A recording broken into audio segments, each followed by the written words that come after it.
ऋषि पुत्रे सावधान रे शुण किए तुमे तेरो भुगुता गण कहीं भोगुछ 16 दंड ततला बाली रे गड़ाई पिंड जे भोगुछ नाना कषण कि रूपे पालिब दंड विधान जे कि रूपे पालिब दंड विधान जे 16 दंड नियम।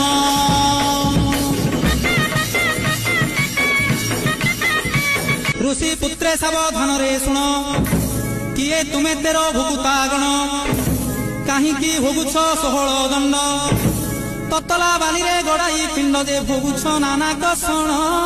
कि रूपे पालिब दंड विधान जे कि रूपे पालिब दंड विधान जे 16 दंड